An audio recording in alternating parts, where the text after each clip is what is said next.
Hello, a very warm good morning to all of you, and welcome to Unacademy. Welcome to today's The Hindu newspaper analysis, where we take a look at the international edition of today's newspaper, analyze the articles for the relevance in the mains and the prelims examination. Now, today, we have a total of around 9 different articles that we will be taking a look into. Now, 6 of them in slightly greater detail for their relevance in the mains portion, and 3 of them briefly for their relevance in the prelims examination itself. Now, first of all, the first page in itself is dotted with the news stories associated with the Quad ministerial meet. Now, in that, India and US draw up deal on rare earth elements. Now, this is where a deal has been drawn for rare earth and critical minerals, rather. So, this is associated with page 1. So, it is about the case of the critical minerals as well. Okay. Now, this is associated with your GS paper 3 and GS paper 1. Now, after that, in the editorial section, India's energy strategy needs price correction. Now, when we say price correction about the energy strategy, this talks about the importance of diversification of energy sources, the present condition of in India's energy procurement, and how that has a broader impact overall in the economy. Relevant for your GS paper 3. Rajya Sabha defections, constitutional questions that are posed by it. Following the discussion associated with the defection or the switching over of the Aam Aadmi Party legislators or the member of parliamentarians from one side to another. This is relevant for your GS paper 2.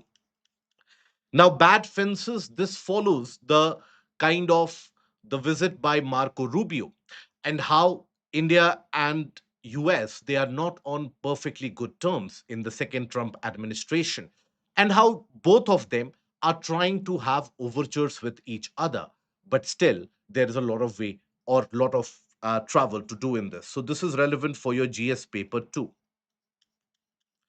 The judiciary's role in complete justice. Now, this covers the case of Article 142, the Supreme Court's power to deliver complete justice under any particular issue or in any particular case. And there is a slight comparison with the powers of the High Court, which is granted under Article 226 of the Indian Constitution. So, this article or basically talks about the supremacy of the powers granted to Supreme Court under the provisions of Article 142, relevant for your GS paper 2. Now, how safe is India's critical national infrastructure?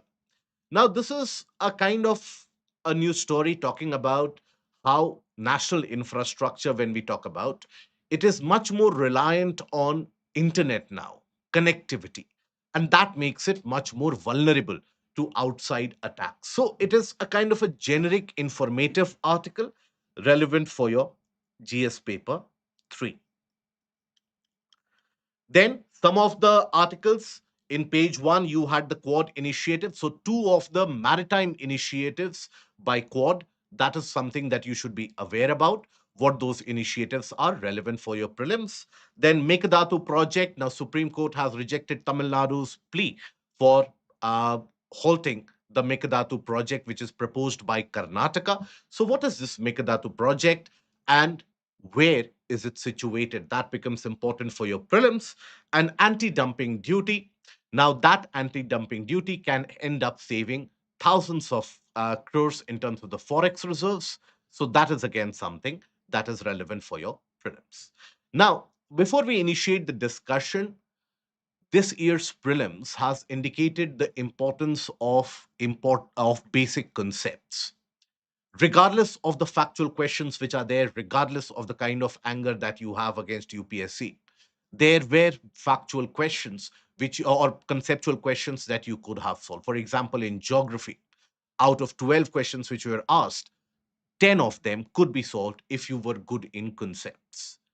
In history as well, you had these 10 questions which Abhishek Mishra sir directly addresses in the class. So, for all the candidates interested in initiating the preparation once again, so that is where we are coming up with two batches. So that is where it is the Elevate batch. Elevate batch will have two sessions every day, Monday to Friday. 7 a.m. to 9 a.m. will be modern history. 3 p.m. to 5 p.m. will be the session of geography. We are going to target, in this particular case, Indian geography here, owing to its prominence and also owing to the ease of understanding. So that is what the Elevate batch is going to consist of. You will have the PYQ discussions, answer writing sessions, live answer writing sessions on Friday in the class itself, and Saturday and Sunday is where you get the time to revise and appear for the test series, prelims based test series as well as the mains based test series, so that within a few months you are able to complete all the basic portions and you are able to gain confidence and attack the prelims next year or the mains exam as well. So the Elevate batch will be starting from 1st of June.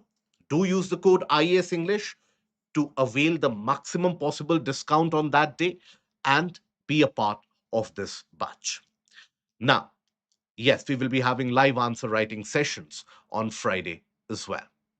Now, first of all, India US draw up deal on rare earth elements. Now, that is the article appearing in page one. Now, here, there has been an increased concern across the globe over the supply of rare earth and critical minerals. Now, what are these rare earth elements and what are these critical minerals? That becomes important for your static portion. But when we will address that shortly. But prior to that, now this is a kind of a breakthrough in India US relations. You see, India and US are not having the best of the relations for the past 1 year, 1.5 years, for that matter.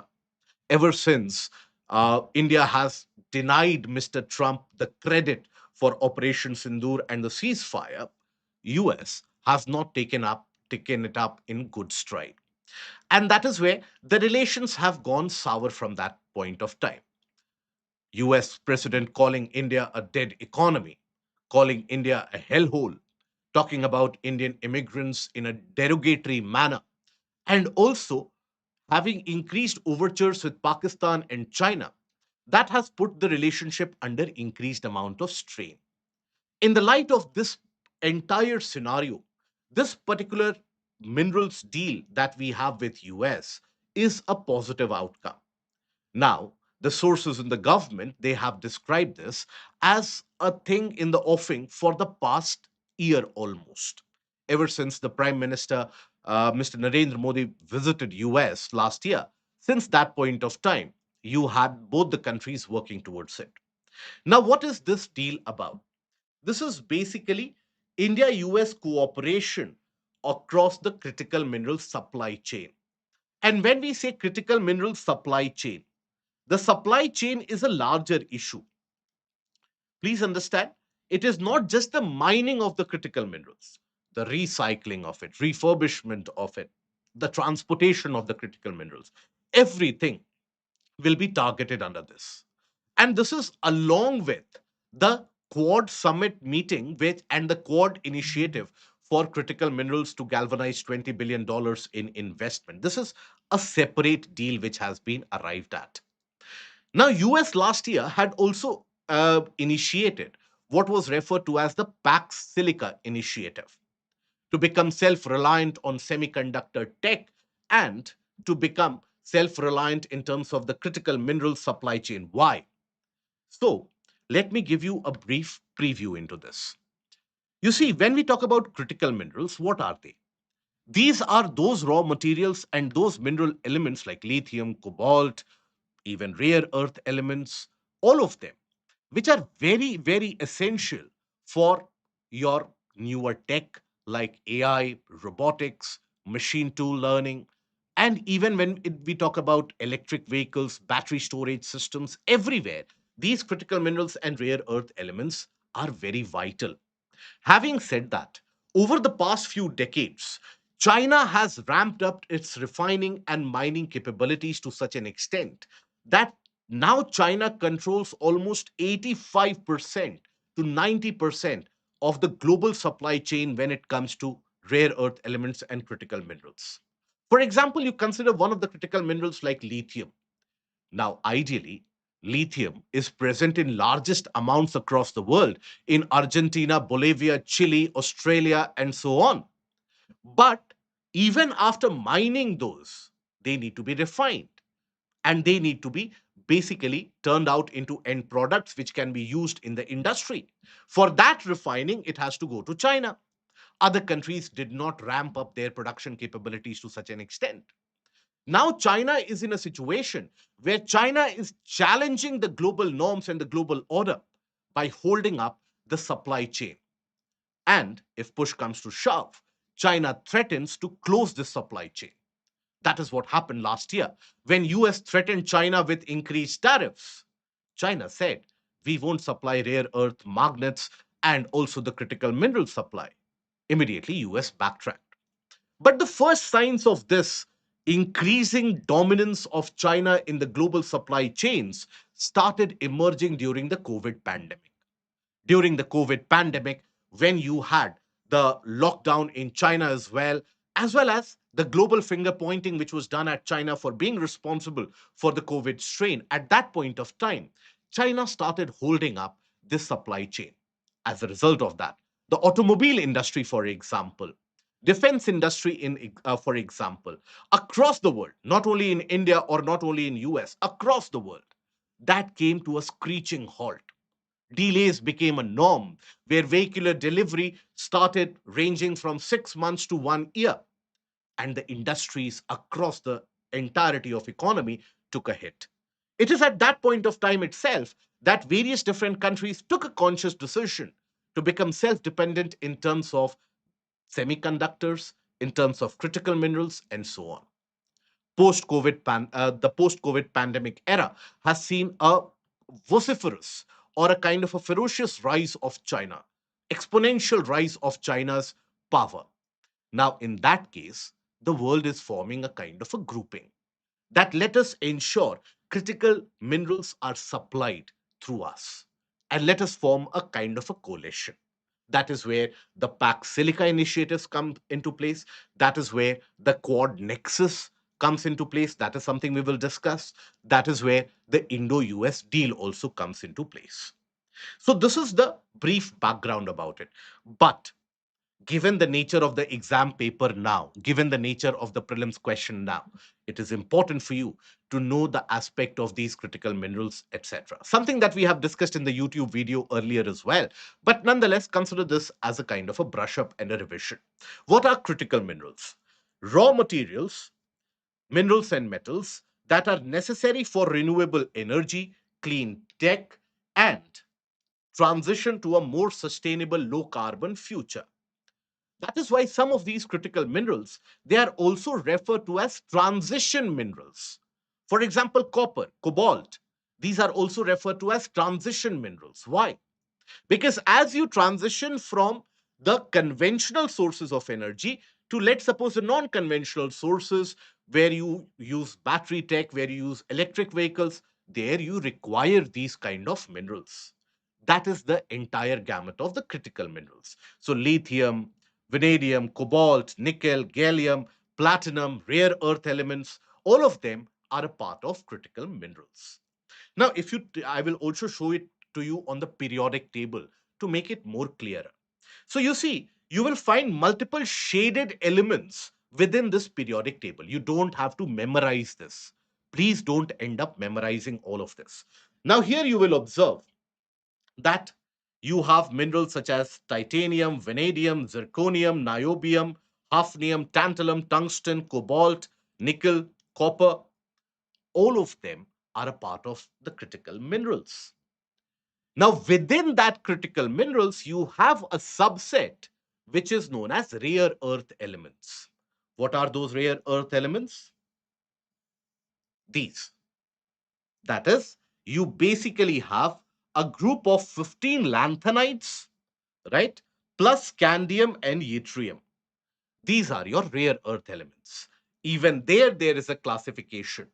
That is, you will find that up till samarium, these are your light rare earth elements. From European onwards, the lanthanides, they constitute the heavy rare earth elements. Now, every year, USGS that classifies or brings out a list of the critical minerals, right? These are your 60 critical minerals as per the 2025 list, which is generated by USGS, which is followed as a general reference scale across the world, right? So you can see all of these be a part of critical minerals. Okay, you cannot possibly remember all of them, but you should have a brief idea of what are critical minerals and what are rare earth elements. Now, once you understand this, basically, now let us talk about the various initiatives in the sector. You had the Pax Silica initiative. Now, Pax Silica initiative was basically launched by US, led by US, and basically pioneered by US. Why? And it was started last year. It was a kind of a reactionary measure overall to the Chinese supremacy and the Chinese threat. The Chinese said, we will not supply you rare earth based magnets.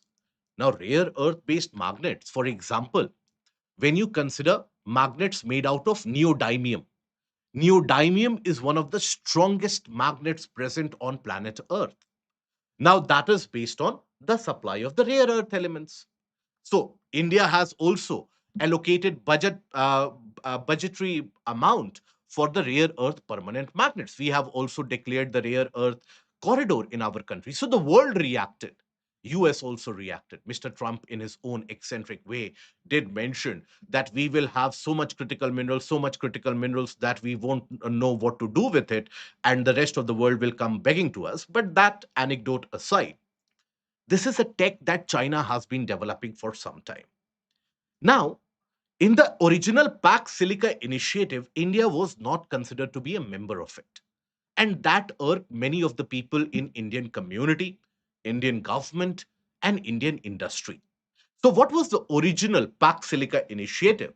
Was basically Japan, South Korea, Singapore, Netherlands, the UK, Israel, UAE, Australia, additional participation from Taiwan, EU, Canada, and OECD, the Organization for Economic Cooperation and Development, the developed countries of Western Europe, South Korea, and so on.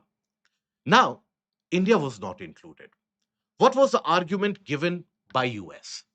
US said that we have included those countries which are already a part of the global supply chain for critical minerals. That was an indicator to us that you are still not a part of the global supply chain. And that is where it was a kind of a mirror being shown to us that what we need to do. But having said that, this year, in the month of February, you had the inclusion of India as well. On the sidelines of the global summit, you had the inclusion of India. That was done. It was a kind of an overture and a kind of a post thought which was done by US that India is irked by this, India is not happy with this, so let us make India also a part of it. But having said that, the reality still remains the same. We have a long way to travel, long way to cover in order to be a part of the global supply chain, and that is why the India US deal becomes important. Not only the recycling, the refurbishment, the supply chain, everything will be targeted under this particular deal. There will be a massive whopping investment done by US as well as the Indian, both public, that is the government, and the private parties. Now, here, it aims to deepen India US cooperation across the critical mineral supply chain, mining, processing, recycling, and the related investment. The aim, strengthen resilient and diversified supply chain while promoting collaboration in financing and effective management. So, that is the overall aim of it. But on the other side, while this Quad Summit has been going on, that is where you had another initiative that was launched by the Quad. This also becomes important both for your prelims as well as the mains. In the mains, you can have questions associated with the initiatives that India is a part of. What are the initiatives by India in order to secure the resilient supply chain in critical minerals? You have to talk about the domestic measures, National Critical Mineral Mission, and the initiatives on the policy side, to the case of the international collaborations as well. So this becomes a part of the international collaboration. So yeah, the Quad partners have an ambitious target of mobilizing close to around $20 billion, right, in government and private sector support to build critical mineral supply chain. So it will support strategic critical mineral project through various different types of financing, export credit agencies, developmental finance institutions, mobilization of private capital, other public support tools such as sovereign guarantees which are provided, then equity participation, loans, insurance, subsidies, etc. And what the Quad countries have done, they have the intention to identify and support the various critical minerals project with what is referred to as a Quad nexus. What is this Quad nexus?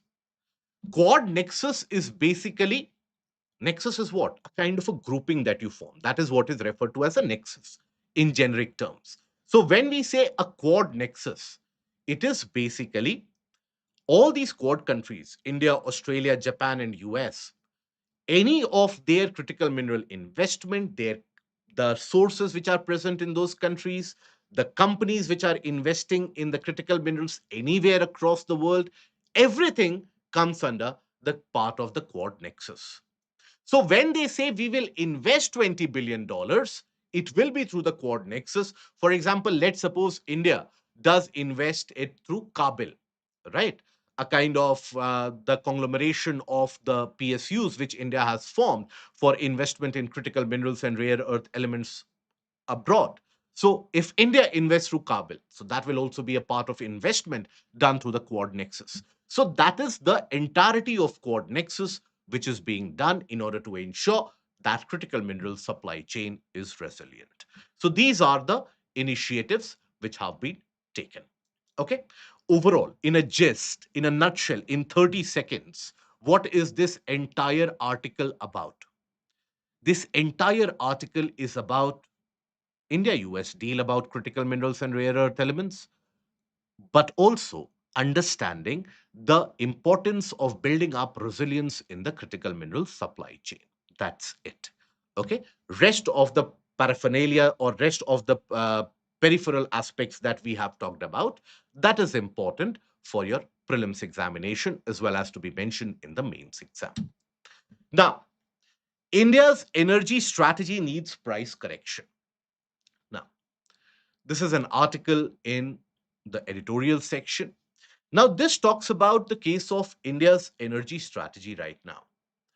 Now, basically, Strait of Hormuz has become a global geopolitical focus point, a spark point, a point of tension. At present, India is a part of Pax Silica, yes. At present, India is a part of Pax Silica. India was included in it at the AI Global Summit. Now, when we talk about India's energy strategy, so see, Strait of Hormuz has choked the supply of oil, gas, and the prices have risen across the world. Now, even the destruction of the gas field in Qatar has further short supplied the presence or availability of gas, right? And price rise has been massive across the entirety of the world. One can argue that the price rise in India is still not so substantial. In our country, if you bar or if you take an average across majority of the states, the fuel is still available at around 95 to 100 rupees, thereabouts, right? You have in states like Karnataka, it is available at 110 and so on, but there are a lot of taxes which is imposed on that as well. The article argues that it is still nowhere close to what the international prices are about. The article basically tells you that here the petrol prices in Germany and UK, in the comparison to the Indian currency terms, in Germany the prices have been equivalent to rupees 220 per liter. In UK it is approximately 204 per liter. In Hong Kong it is roughly approximately in comparison with the Indian purchasing parity, 291 per liter. So the article argues that in comparison to that, India is still holding the price to be roughly around 95 per liter. That is what the article is arguing, right? Now, this price has been very important for our country. Now, it is not that we are getting this oil and gas at a very cheap price. But then that is a result of multiple different actions which have been taken by the refiners and the government over the past few months. India has diversified its energy sources. India is no longer only restricted to the supply through the Persian Gulf and supply through the Strait of Hormuz. We have been sourcing oil from the region of the Arctic through the Russian channels, through the region of West Africa, through the Atlantic basin, from US, from Venezuela. So the refiners have actually diversified their sources. So that is why the supply is not completely bottlenecked in our case. There has been increased prioritization by the LNG plants, the LPG plants, to carry out a greater amount of production. More priority has been given to the domestic suppliers, and that is why the price shock has not been immense. At the same time, there's a great amount of price absorption which has been done in the background. The government has cut down the excise duty. Along with that, the industry, the oil marketing companies, they have been absorbing this price shock by basically selling it at a lesser value. Estimates indicate that they are on a daily basis, this oil marketing companies are having a cost overrun of around 700 to 800 crores because they are selling it at a lower value. So because of all these aspects, the price has been stabilized. And it is important for a country like India, energy importing country like India, to maintain that level of price. Why? Because in India, when it comes to logistics, most of the logistics is transferred or transported through roadways. A higher fuel price will mean a greater amount of inflation. Everyday items like vegetables, etc., will have a higher impact. Energy production will take a hit, right? Then the day to day movement of the vehicles will take a hit. So, overall, the economy will take a massive hit in our country. Now, what India has also done is India has taken some initiatives in the recent past as well. The article also indicates, for example, India's quick measure with the in the case of the deal with UAE. Now, there is also the aspect of an undersea gas pipeline which is being developed in order to circumvent the bottleneck at Strait of Hormuz. But that is something we will cover in a YouTube shorts or a video later today. But having said that, as soon as UAE had departed or basically moved out of the OPEC, that is where you had India and UAE signing a deal about UAE helping India in shoring up the strategic petroleum reserves in India by almost around 30 million. So that is where India has tried to build up the resilient supply chain. It is not enough. We need to do more, but the diversification is there. That is what the entire article is about. Okay. So the price stabilization has been achieved how? So there have been various measures: financial absorption by public sector oil companies, reduction in excise duties by the government. Still, some of the state taxes are still high. That can also be reduced. But then the states, when they reduce the taxes on petroleum, on alcohol, etc., their overall revenue generation, the case of the tax buoyancy, takes a hit. Temporary export restrictions on refined petroleum products, directed increase in domestic LPG production, and prioritized gas allocation for households, public transport, and even for the fertilizer plants. Because, mind you, the fertilizer industry is directly linked to almost 43% of our agrarian population. And if they take a hit, that is where our food security becomes at risk. And overall, you have the farm crisis, which always tends to loom large. Okay. So that is basically how the price stabilization has been achieved. Okay. Now, important for us to understand the aspect of diversification. Diversification in terms of supply chain is the first one. Supply chain. Now, when we say supply chain, that is where we basically need to have greater amount of sourcing. So sourcing is done from the region of Arctic now, through the Russian channels, West Africa, Venezuela, US, Atlantic basin, right? So that is where the sourcing has been diversified along with the Gulf countries, which are always there, right? But this is not the only bottleneck in the supply chain. Something which is not mentioned in the article, but you should be aware as aspirants, as candidates is. For example, there was an indicator which was present in the newspaper around a week back. That was Indian imports of LNG from US have started plummeting. Why? It is not as if India does not want to import energy from US, but there is a shortage of the shipping fleet. So we don't have enough large number of ships which are there. So the fleet tankers, we need to have a greater deployment of fleet tankers. That is where the kind of initiative by the government of increasing India's own shipbuilding industry, that needs to come up to commissioning stage as soon as possible. There has been news stories of multiple different entities showing interest in the kind of subsidy being provided by the government to build the shipyards in our country and also to build shipping containers. But we have an acute shortage. So, because of the shortage, the immediate shortage, what has happened? Energy imports, energy imports have reduced.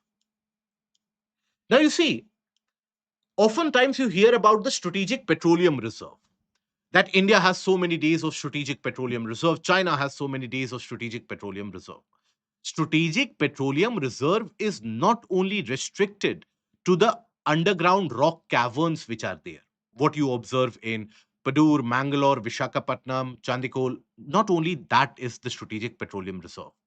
Strategic petroleum reserve also includes the amount of petroleum or the oil products that you have in your offshore fleet tankers. For example, China, at any point of time, China has a large amount of tankers deployed at sea which store oil. They would have bought it from somewhere and they are storing it as of now. If required, if there is a shortage, they will directly deliver it to the pipelines. So you need a resilient pipeline network as well. Pipeline, right? Now, this is where India has been working. We have developed a substantial amount of pipeline connectivity, but that needs to be much more extensive because we are the largest population. We are amongst the largest utilizers of, excuse me, of transportation vehicles. So that is where we need that greater storage. Along with that, the fleet tankers, the pipeline, all of that is the diversification in the supply chain. So supply chain is not only restricted to the case that now we are also sourcing oil from Russia. No, it is, do you have enough deployed tankers at sea? Do you have the presence of underground pipelines, undersea pipelines rather, from the various different areas? For example, I will give you the example here.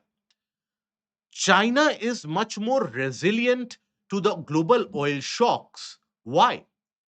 China and Russia over the past decade have built up a pipeline supply. Now, as a consequence, now pipeline, you can very quickly transfer the amount of crude and gas, and that too at a cheaper price. They have done that at a very fast pace. So, Russia Ukraine war, the Gulf crisis, any of these, China has that as an assured supply. India is working with the Gulf nations to develop that. But that should be done expeditiously, and that should be done in a faster manner. Only then our energy security will be maintained. Important for you to understand the industries which are linked to it. You have the logistics, you have the food supply, you have the energy supply. Everything is associated with the diversification of the supply chain. Okay. Now, practice question, the mains associated question. Discuss the importance of energy source diversification for India in light of the present geopolitical turmoil. Now, how do you write the intro for this kind of a question? What do you frame as the intro for this kind of a question? Now, always advisable that in this kind of a question, if you have data, fair enough, or give a broader spectrum. Now, what is the larger aspect of the question? Source energy source diversification for India means India needs multiple sources to get the energy. That indicates lack of enough energy generation within our country, isn't it? So you can always, in case you don't remember the data pointer, you can always introduce your answer with a generic point of view that India is an energy import dependent economy.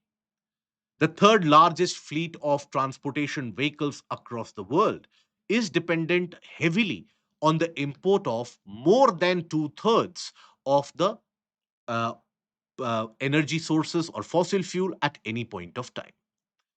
Now, that will be your brief intro. Intro in 10 marker question around 30 words. Don't exceed your intro. Don't take it to 50 words. That dilutes the purpose of intro completely. Now, the last sentence that you have written in that we are dependent on import, etc., large amount of transportation vehicles, etc., that frames the way for what you are going to write in the portion of the body. Now, in the portion of the body, the first part of the body will directly flow from your introduction. Any disruption in the global supply chain for energy has always meant a massive disruption in Indian economy, balance of payment crisis, inflation, the falling of population below the poverty line, all of them are some of the outcomes associated. And what you can do is you can give the example here of what? The 1973 crisis, the Yom Kippur War crisis, when you had the cartelization by OPEC nations, that is when you had eventual formation of International Energy Agency, the 1991 Gulf crisis, which led to a balance of payment. You had the Desert Storm, the US operation in the Gulf.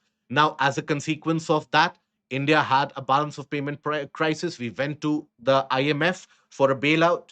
That is something that you can mention. Then you can mention the present day Gulf crisis. These evidence or these indicate the vulnerability of Indian economy or the Indian or the larger country towards this. Okay. Now, the importance. Then you come to address this part of the question in the second part of your body. That is the importance. Right. And this has to be substantiated with examples. Please give examples. That is Russia, Venezuela, Atlantic, West Africa. That is something that you have to mention here. Then you talk about the importance. Here you mention the industries which are dependent, the aspect of inflation, the aspect associated with agriculture, because, for example, if diesel gets costly, running off tube wells get costlier, right? Your input cost increases. Operating a tractor becomes costlier. Fertilizers get costlier. So that is where the government is not in a good position to support the farmers as well. So all of that you mention.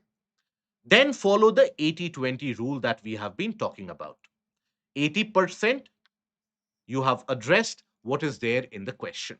You have given the background also. In the next portion, that is what will lead to your conclusion as well. The final part of the body, importance of developing a resilient supply chain. So here you mention the case of the supply chain. That is where you mention the role of the fleet tankers, the development of extensive network of pipelines. Along with that, you start the last sentence of your body, importance of renewables. That is what you mentioned in the last section or the last sentence of the body.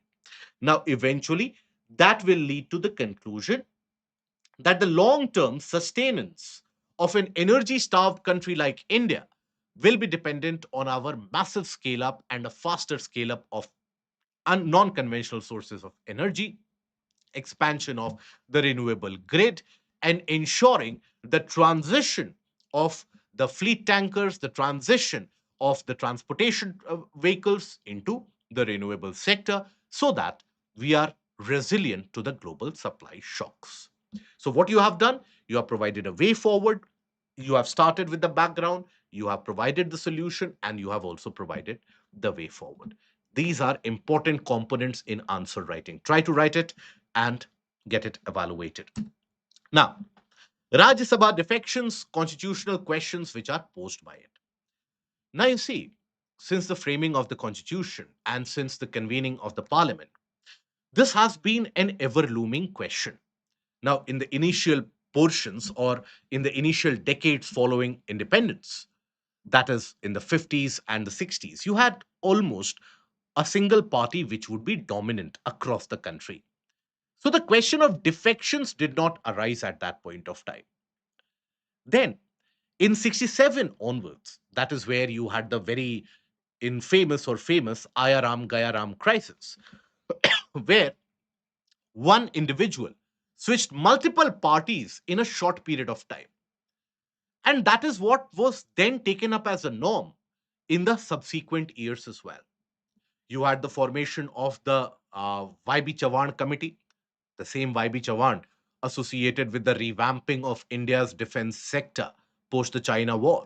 Now, you had the YB Chavan Committee as well, which had certain recommendations, but the parliament did not have sufficient consensus to pass anything associated with anti defection, to punish the legislators who basically defect. Now, it was always an argument which was put forward that look, if within a political party certain members are not agreeing with the political party, then they should have the democratic right to move out of it. That is why the parliament never was able to pass it. It changed in 1985. In 1985, you basically had the case of the 52nd Amendment. Anti defection law was framed, the 10th schedule of the Constitution was brought into existence. So that is where you basically had the incorporation of the 10th schedule. Now, this anti defection law, it talked about under what criteria, under what condition will a member be disqualified. The disqualification of member of parliament, by the way, is held by which article of the Constitution? It is held by Article 103. It talks about the disqualification of the members. Now, one of the ways of disqualification is the case of the anti defection law. So, let us cover that particular portion and let us talk about it in a deeper context. So, the context of it, 7 out of 10 Rajya Sabha MPs of Aam Aadmi Party reportedly declared merger with the ruling party, that is the BJP, and they invoked protection under paragraph 4 of the 10th schedule, which provides immunity from disqualification. Disqualification under what? Under Article 103. Okay. So, disqualification in cases of merger. Now, what is the anti defection law? So, it was brought about under the 52nd Amendment to the Constitution. It inserted the 10th schedule into the Constitution. Okay. Now, a legislator will be disqualified if voluntarily giving up membership, right? Not limited to formal resignation. Any conduct indicating disloyalty could also amount to defection. These are the key vital points. This year also in Article 13 question, which was asked in prelims, it was the aspect of the customs, etc., was mentioned in part 3 of Article 13. So important for you guys when you prepare that, look at these particular smaller indications as well. Okay. So conduct indicating disloyalty, that can also amount to defection. Voting against party whip, if the party issues a whip that all of you have to vote in a certain direction, if a question is asked, or if it comes to voting in the parliament, if a member votes contrary to the party directions or abstains from voting without giving prior notice, that can also amount to disqualification. For independent members, they will be disqualified if they join a particular political party after election. For nominated members, allowed 6 months to join a party. Joining after 6 months attracts disqualification. So these are the aspects of the 52nd Amendment. But you see, this is something which has been very, very prominent in the recent times. Whether you observe it in the case of Maharashtra, where you had the Eknath Shinde led Shiv Sena faction, or what you are observing in Tamil Nadu right now, what you are observing in the case of Aam Aadmi Party as well. The article, however, says that look, while this is happening across almost all the states, regardless of the political parties, it is happening across all the states. But still, the one concerning the Aam Aadmi Party assumes a greater importance because it talks about Rajya Sabha. And Rajya Sabha is of pivotal importance. It has got greater powers. So that is why we should address it. Now, here, the paragraph 3 and paragraph 4 under the anti defection law, they have been cited. Now, what was the case or the original exceptions provided under the 10th schedule?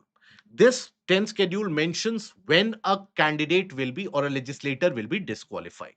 Now, there were certain exceptions which were included. That was in paragraph 3 and the paragraph 4. What were those? First of all, the split exception. So, if one third members formed a separate faction, then in that case, they will be protected against disqualification. If one third members, right? Recognized internal divisions within the case of legislative party.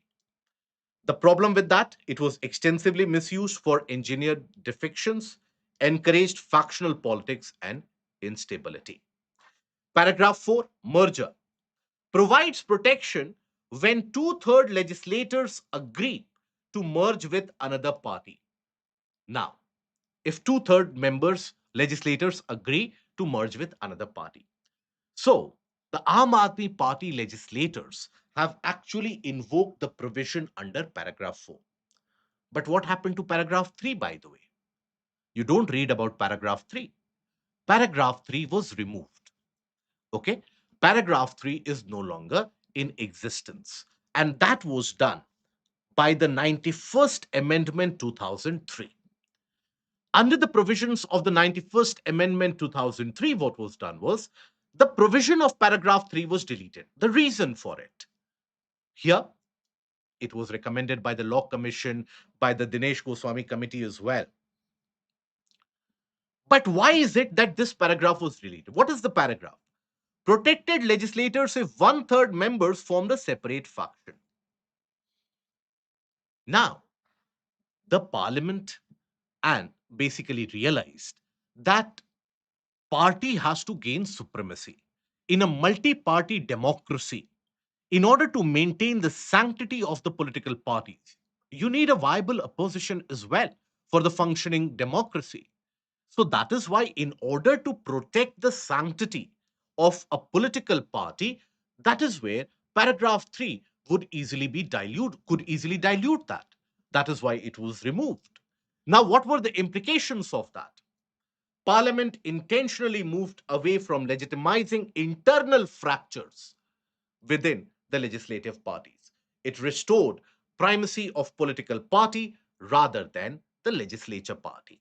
Okay, not only the members who are elected, but the larger political party. That is important for the functioning of the democracy. That is why it was removed. Paragraph 4 still holds in existence. Now, the Supreme Court in Subhash Desai versus Principal Secretary, the Governor of Maharashtra, that held that legislature party cannot completely override the political party. Understand the difference between them. Okay, political party is a larger set. Legislature party is a smaller subset. Political party remains the central democratic unit that has to be recognized, that has to be respected. Then the elected members, they continue to basically be accountable to the party ideology. Why? Because it is the party ideology based upon which people have cast their vote.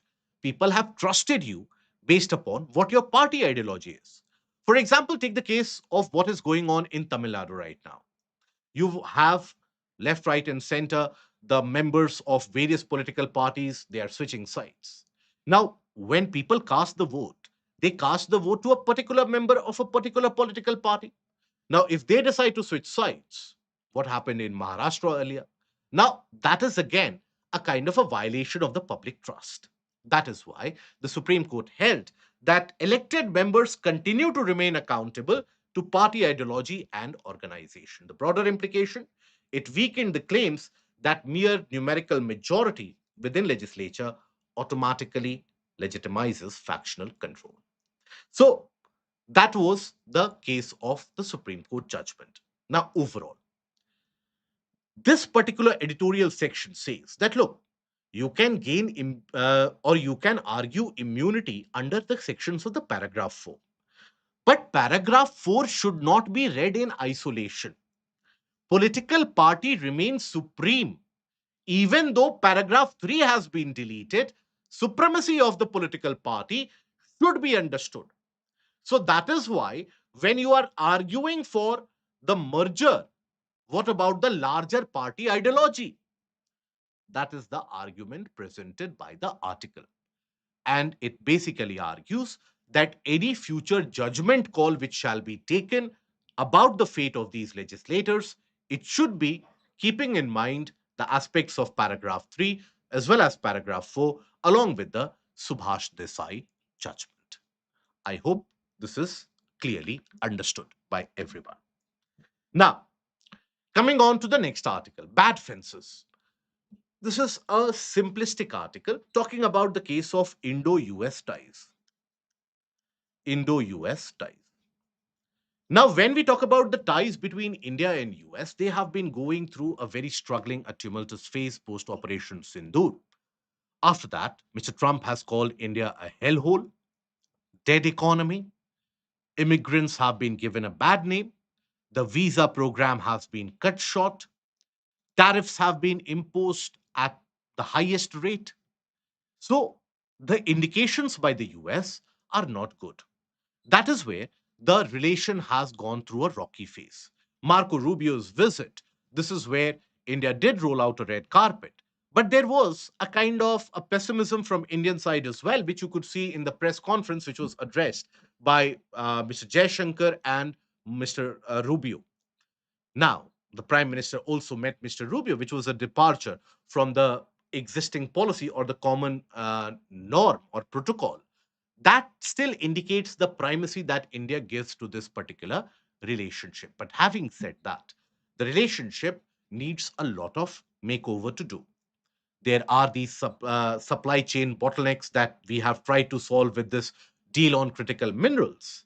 But then there are possible Indo-US summit level meets, the meeting between Mr. Trump and Mr. Modi, which can happen on the sidelines of the G7 summit, on the sidelines of the G20 summit.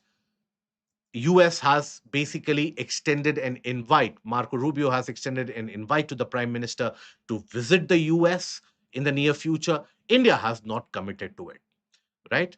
And both sides are trying to prepare for a possible meet, but the political forces on both sides are not agreeable to that as of now.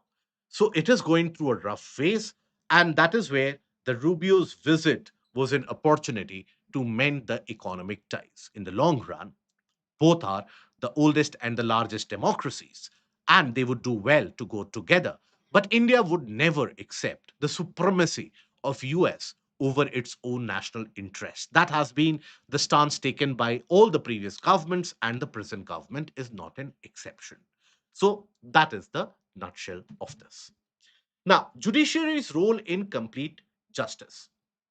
Now, the Supreme Court has issued a judgment in the case of a suo motu. It has taken the suo motu cognizance in the case of the follow the accident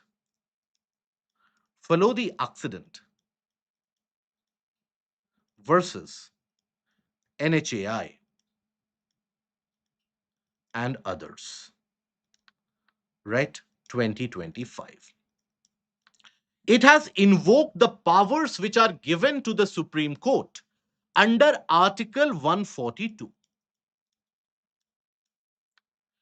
Now we will come to the case of Article 142. Article 142 gives extraordinary powers to the Supreme Court to deliver complete justice in any particular situation. So, what do we mean by complete justice? Does that mean the normal justice is not complete? Here, this is the case of the aspect of the natural justice, the due process of law. Okay. Now, having said that, some moments associated with the follow the accident versus NHAI. Supreme Court took the suo motu cognizance. Okay. Why did Supreme Court take a suo motu cognizance? That is where you had increased amount of road fatalities in our country. This is where we are amongst the largest in the world. The fatalities, the accidents which happen across the roads of our country are very, very high. Now, NHAI was targeted in this because larger amount of accidents happen in national highways. National highways, they represent only around 2 to 4% of the road network in our country. They are responsible for almost 30% of the fatalities which occur. There is over congestion and so on. Having said that, NHAI has basically argued that already the road fatalities have reduced by 11% as compared to last year. There's a reduction year on year by 11%. The aim is to reduce it by 50% by 2030. Okay. Having said that, NHAI has basically targeted certain aspects like education. Education is very important. Even today, regardless of what happens around the roads, people don't like wearing helmets, right? They take it as a kind of a great disservice which is done to them. That why to wear helmets when you can flaunt your hairstyle out there in the open roads? They don't wear helmets. Casualties in the two wheelers are amongst the highest. Then another E is engineering. Many of the roads have are a particularly best example of worst and poor engineering. The road engineering is an important and a very critical task that is not paid attention to, right? So these are some of the measures that NHAI has basically promised. But having said that, now we come to the case of Article 142. Now, it grants the Supreme Court with a unique plenary power to pass any decree or order necessary to secure complete justice in any pending cases. It is a kind of an extraordinary measure that can be deployed by the Supreme Court to deliver complete justice. That is important, as has been delivered by the Supreme Court in earlier cases as well. Now, this is something which is basically, when we talk about Article 142, described as a constitutional safety valve, which enables the court to go beyond procedural limitations, fill certain legal gaps which have existed in the previous judgments, prevent miscarriage of justice. That is what the power does. However, the power as the Supreme Court has explained, is residual, extraordinary, and can only be exercised cautiously and guided by natural justice. Okay, so this is where Supreme Court has taken the distinction between the due process of law and the due process established by law. Okay, that both of them are different. So here, Supreme Court follows the case of natural justice. Now, here, what the Supreme Court has done in this suo motu case is that it has included the right to safe travel on national highways as a case where it has taken the right to safe travel on national highways as a fundamental right under the right to life under Article 21. Natural justice, complete justice. Okay. But oftentimes the argument has been that high courts also have the power under Article 226 of the Constitution. High courts also have the power to deliver justice. But the Supreme Court has maintained that the power is residual under Article 142, and Article 142 is having supremacy over Article 226. Okay. Having said that, the criticism against Article 142 time and time again is that this is the ideal case of judicial overreach, and this is the case of judicial activism, which is deployed by the Supreme Court to curtail the powers of the executive. But the argument by the Supreme Court, and in many of the cases you can say that rightfully so, is to deliver or prevent miscarriage of justice.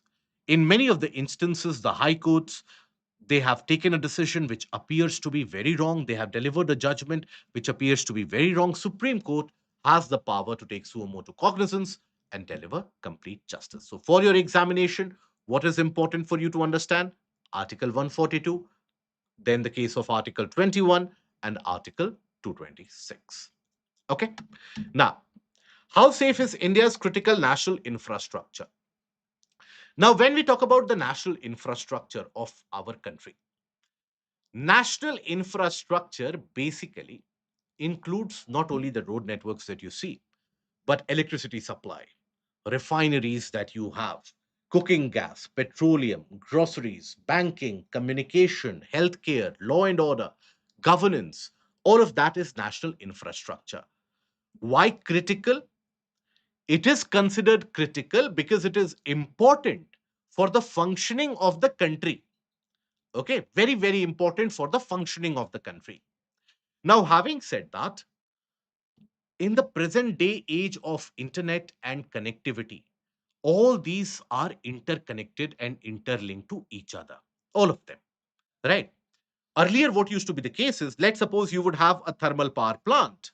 Now, that thermal power plant would run in isolation. You would have the SCADA units, the local networking which would be done. Very difficult to infiltrate that. But now, in order to ensure that the grid connectivity and the is maintained, grid fluctuation is low, there is a kind of IoT, Internet of Things, where the systems talk to each other. For example, within a boiler unit, the temperature control will be talking to the demineralization plant and to the case of the TG set, the turbine generator set as well. Okay, if the boiler unit exceeds the temperature, immediately the supply of water which is coming, the supply of the coal which is coming, that will tend to reduce. So the systems talk to each other, and overall, the entire grid is interconnected. Which means what? Which means not only has it become automated, but then it is easy to infiltrate them. For example, there are increasing evidences, and multiple newspapers have published articles related to it as well, that post the Galwan crisis, India faced a massive hacking attempt by the Chinese hackers into our infrastructural grid. They managed to cripple the infrastructure, the power supply in some sections of our country. It was immediately thwarted and it was immediately brought back up. But that tells you the kind of vulnerability that all of this has. and as a consequence of that, importance of building resilience. So the article basically tells us, it indicates to us that day to day living, for example, earlier, you basically had, for example, from the ports, oil would be transported via trucks into the refineries and it could not be hacked. But now, even these are transported through pipelines. The pipelines have sensors, they are monitored through a central network, isn't it? The gas supply can be increased or decreased. Let's suppose you suddenly flood the gas supply in a refinery. It can lead to explosion, it can lead to any kind of accident. Let's suppose you completely stop it, energy shutdown can happen, right? Many of the tankers, etc., the fleet, they are controlled by GPS now, so that can be hacked into. So there are multiple ways to interrupt the system, and that can always impact the overall economic output and the functioning of the country at large. That is where we need to develop a cyber security, counter security, which is much more resilient, a network system which is furthermore resilient as well. So, this is the case of the critical national infrastructure. It talks about the fact that when we talk about the case of any of the events, let's suppose many of the systems are locked by OTP, unlocked by OTP in terms of industrial delivery, that can also be impacted. It will have a larger impact. So, recent attack on systems that monitor the US gas stations' fuel storage, that is an indicator of things that confront us in the future. Okay? Now, coming to some of the articles relevant for your prelims, Quad announces maritime plans amidst Hormuz crisis. Now, Hormuz is a global choke point and a global flashpoint as of now. Now, when you had the Iranian foreign minister, Mr. Arakchi, when he visited Delhi, at that point of time, he did issue a statement talking about the fact that Strait of Hormuz is not international water. It is in Iranian water. So we will control the shipping lanes. However, India and the Quad members, they say that it is international shipping lane. It is controlled, it is to be governed by the provisions of UNCLOS, United Nations Convention for the Law of the Seas. And it talks about the freedom of navigation, freedom of shipping. That is what UNCLOS is about. Now, that is where it is open to interpretation. But having said that, these straits and the water bodies have always been considered to be international waters. Otherwise, tomorrow, Indonesia will say Malacca Strait is my water. Then Yemen will say that Bab al Mandeb is my water. So that is why it is generally considered under the provisions as international water. So they talk about the freedom of navigation. That is what the Quad leaders basically agreed upon. Okay. Having said that, while this is a case which will be discussed and a larger issue will be emerging over the coming times, for your prelims, you have to focus on two of the initiatives launched on the sidelines of Quad. What were the initiatives? Indo Pacific Maritime Surveillance Cooperation Initiative. Now, this is again targeted against the belligerent nature of the Chinese Navy, the PLA. What it does, the kind of modus operandi, the method of operation by the Chinese Navy is what? It sends certain ships to a kind of uninhabited island. Nobody raises a voice. Put certain structures there. Nobody raises a voice. Cements that structure. Nobody, because it is something which is very inert, something which is not immediately impacting the world. Everybody has ignored that. Over a period of time, it builds a military base there and claims that territory. So, like that, the Chinese have been making ingressions and increased claims in the region of the South China Sea. And that is where the freedom of navigation is at risk against the maritime bullying. So, this Indo Pacific Maritime Surveillance Cooperation is against the maritime bullying, integrates regional surveillance capabilities to provide the real time tracking of commercial shipping and secure the global critical trade routes. That is this initiative. Another initiative which has been further expanded is Indo Pacific Partnership for Maritime Domain Awareness. That is another initiative. Okay. It was again launched by Quad. It is a technology and training initiative to monitor dark shipping, illegal fishing, illegal trade, etc., track global trade and combat illegal fishing. Right? So provides partner nations with real-time commercial satellite tracking. Okay. So that is the case of this particular initiative. This has been expanded. Now, IPMDA, what are the key objectives of that? Increase transparency across the waterways, combat illegal activities, and also disaster response, humanitarian and disaster relief. These can be the multi statement questions in the prelims. Okay. Now, then SC rejects review plea by Tamil Nadu on the Mekedatu project. Now, Mekedatu is a project which is proposed and initiated by Karnataka right at the border here on River Kaveri. This is where you have the confluence of one of the tributaries of Kaveri, that is Arkavati. Arkavati is the tributary which drains through the region of Bangalore. Now, what this will create is a water storage structure which is large enough to fulfill the drinking water supply and the drinking water requirements in the parched region of the Bangalore Highland or the Bangalore Plateau. Because of the population pressure, water scarcity is a norm. So, for your prelims, Mikdatu across which river? The tributary which has the joining, that is Arkavati. That's it. Okay. Kaveri originates from where? From the region that is Talkaveri, Talkaveri, which is present in the Brahmagiri Hills in the Kodagu district of Karnataka. Then, enforcing anti dumping duties can save India 28,000 crores annually. Now, here, when we talk about the case of anti dumping duty, what is anti dumping duty? So, for example, understand the basics of it. That is what is required. For example, let's consider the simple case which is happening across the world: China, India. Now, China is, let's suppose, trying to export India steel. Okay. Now, if the international price is at rupees 100, China is sending steel to India at rupees 100, just example, per ton. It is fine. It is fair trade practice.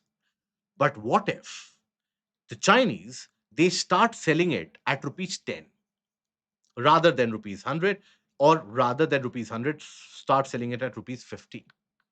What will happen in this case? Now China will keep on selling the steel because our domestic suppliers won't be able to produce it at rupees 50 at all, right? So this is what is referred to as dumping. You are dumping the market with any particular product which oftentimes is undervalued in order to gain a greater market size, a greater market proportion, and in order to ensure that the domestic suppliers are crippled. And that is where the countries can impose an anti dumping duty. Dumping duty. Okay. That is where India, time and time again, has imposed anti dumping duty against Chinese steel. That is why I've taken the example of steel to protect our domestic steel sector. Okay. Now, here, who recommends the imposition of the anti dumping duty? Do let me know in the comment section. It is mentioned in the article itself, but do let me know in the comment section below. So that will be all from my side for today's discussion. I hope this discussion has been fruitful, has been helpful, and has added some content to your existing set. Do revise this. Take up the prelims based test on the Telegram channel, the MCQs framed on these on the Telegram channel. If you have liked the content, please don't forget to click on the like, share, and the subscribe button. We shall also be bringing out a shorts associated with the undersea pipeline for gas, talking about the article.